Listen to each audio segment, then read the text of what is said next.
जी अस्सलाम वालेकुम। तो आज मैं आपको कोई रेसिपी देने नहीं जा रही हूँ। आज मैं आपको बता रही हूँ रमज़ान। पहली बात तो खैर ये है कि रमज़ान आप सबको बहुत बहुत बहुत मुबारक हो। ठीक है, चलिए तो स्टार्ट करते हैं। मैंने ये ले लिए हैं छोले। ठीक है, इनको मैंने बॉईल कर लिया है अच्छी तरह नमक डाल के। देखिए है ना, अच्छी तरह मैं इसको बॉईल कर लिया है।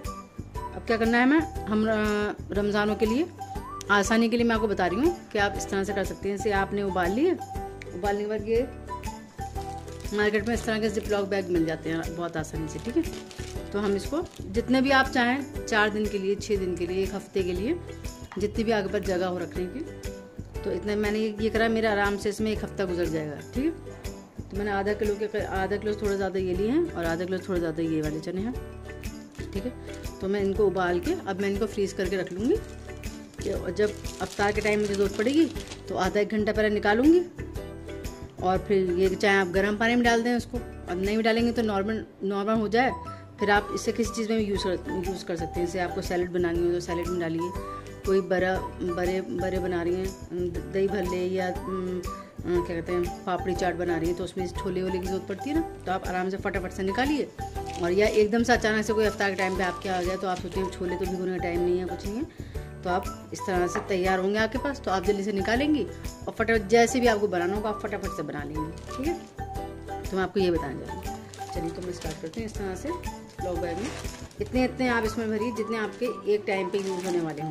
ठीक है, जैसे मेरे यहाँ जितने एक बार में लगेंगे मैं उतने ऐसे भर लूँगी।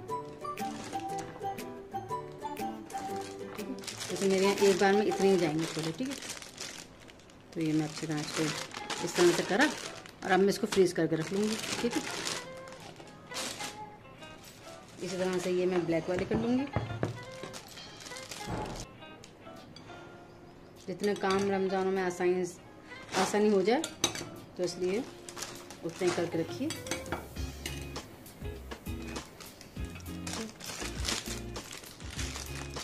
इस तरह से मैं इसको भी रख लूँगी। ठीक है, तो देखिए मैंने इस तरह से बैग बना लिए हैं। ठीक है, अब मैं इसको फ्रीज़ कर लूँगी तो ये अच्छी तरह से खूब जम जाएंगे। फिर जब मुझे यूज़ करना होगा मैं थोड़ी देर पहले निकालूंगी, गर्म पानी में डालूंगी और मेरे इस्तेमाल करने के लिए तैयार है। ठीक है, इस तरह से आप रख लिए। अब मैं आपको एक चीज़ और बताऊंगी। ठीक है, अच्छा देखिए, रमज़ान में भी आपके इस्तेमाल में आने वाली है और रमज़ान के बाद भी आपके लिए बहुत यूज़ में आने वाली चीज़ है।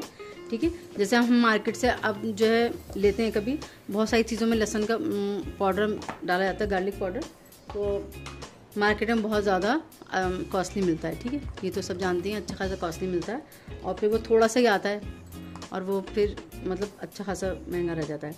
तो ये मैं आपको आज इसका पाउडर बनाना बताऊँगी कि आप किस तरह से इसका पाउडर बना के रख सकती हैं और अपने काम को बहुत आसान कर सकती हैं। ठीक है, क्यों कई चीज़ों में क्या है सिर्फ पाउडर ही जाता है और वो वैसा पेस्ट नहीं डालते हैं ना, तो इसलिए मैं आपको बता रही हूँ।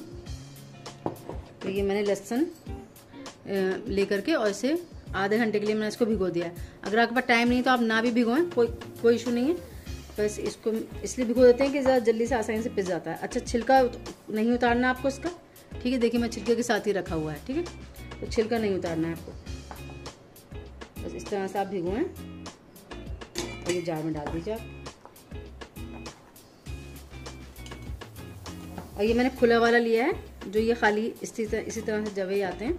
ठीक है, हमें वैसे भी इसको तोड़ के तो इस्तेमाल करने होगी, थोड़े से सस्ते ही पड़ जाते हैं। ठीक है, तो ये इसी तरह से आपको इसको ले लेना है।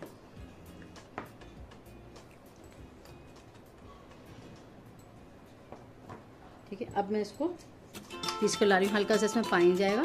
ठीक है, क्योंकि अगर इस तरह से पिस जाए तो ठीक है, और अगर नहीं पिस तो आप बहुत हल्का पानी, मतलब लिक्विड ही नहीं करना है इसको हमें बिल्कुल। जितना ज़्यादा आप कम पानी डालेंगे उतना आपका पाउडर जल्दी से बन जाएगा। ठीक है, तो चलिए मैं इसको पीस के लाती हूँ।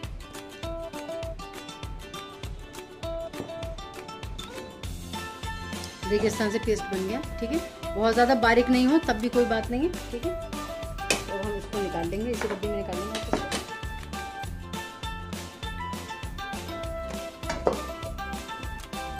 देखिए हमारा इस तरह से पेस्ट बन गया। ठीक है, अब हम क्या करेंगे, कोई भी प्लेट ले लेंगे या ट्रे ले लेंगे, कुछ भी चीज़ जो भी आपको जो कुछ प्लास्टिक हो, पेपर पे नहीं रखेंगे। ठीक है, क्योंकि उस पर चिपकने का डर रहेगा, इसलिए मैं प्लेट ले रही हूँ इसमें। ठीक है, जिस तरह से हम दाल की बड़ियाँ बनाते हैं ना, उस तरह से हम इसको छोटे बड़े जिस भी साइज़ में आप करना चाहें इस तरह से रखते चले जाएंगे। अच्छा देखिए, मैंने बड़ी सी थाली में भी कर लिया है। ठीक है, ये हो गया और इस प्लेट में इतना ले लिया। ठीक है, तो अब इसको आप पंखे के नीचे, अगर आपके यहाँ धूप आती है तो आप धूप में रख दीजिए, तो एक दिन में नहीं तो 2 दिन में ये सूख जाएगा। वैसे आज की धूप इतनी तेज़ है, एक ही दिन में आपके सूख जाएंगे। ठीक है, और ये भी, और मेरे यहाँ ज़रा धूप की ज़रा प्रॉब्लम है तो मैं इसे पंखे में सुखाऊंगी। ठीक है, तो ये जब ये सूख जाएगा तब मैं आपको इसके आगे बताऊंगी। ठीक है, अच्छा देखिए ये जो है लहसुन हमारा बिल्कुल अच्छी तरह सूख चुका है। ये देखिए, ठीक है, देखिए आवाज़ सुन रही है ना, कैसी आवाज़ आ रही है ना। ये बिल्कुल अच्छी तरह सूख चुका है। अब हम क्या करेंगे, अब हम ये ग्राइंडर जार लेंगे, हम इन सबको डालेंगे, थोड़ा सा इसको ग्राइंड कर लें, फिर ये वाला भी हम वापस इसमें डाल देंगे। ठीक, तो इस तरह से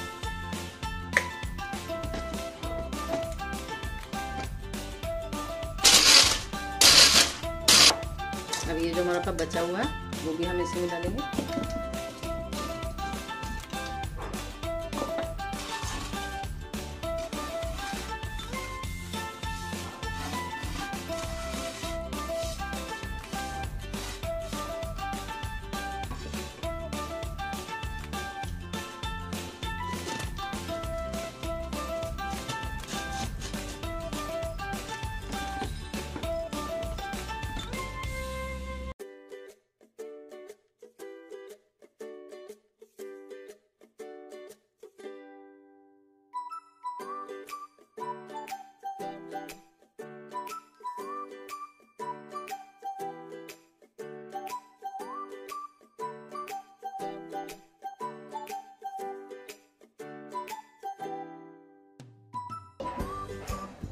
थोड़े से लहसुन में हमने कितना ढेर सारा पाउडर बना लिया। ठीक है, अब ये आप बाजार से खरीदने जाएंगी तो एक तो बहुत थोड़ा सा आता है वो, और काफ़ी कॉस्टली होता है।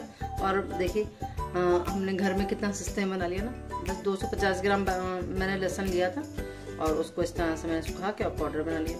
और यकीन जानिए इतनी अच्छी खुशबू है ना इसकी। अब आप इसको किसी एयर टाइट डब्बे में करके रखिए, आराम से आपका 6 महीने से ऊपर आराम से चलेगा। ठीक है, कोई वो नहीं होगा। इसी तरह से बनाइए, लहसुन का पाउडर बनाइए आप, और बहुत सारी चीज़ों में ये यूज़ आता है। ठीक है, तो मैं आपको बताती रहूँगी वक्त से कि किस किस चीज़ों में ये डालूंगी, और मैं इसी तरह से और आपको किचन टिप्स भी देती रहूँगी कि आपके बहुत यूज़फुल रहेंगे। ठीक है, तो बनाइए, मुझे दुआ में याद रखिए। अल्लाह हाफिज़।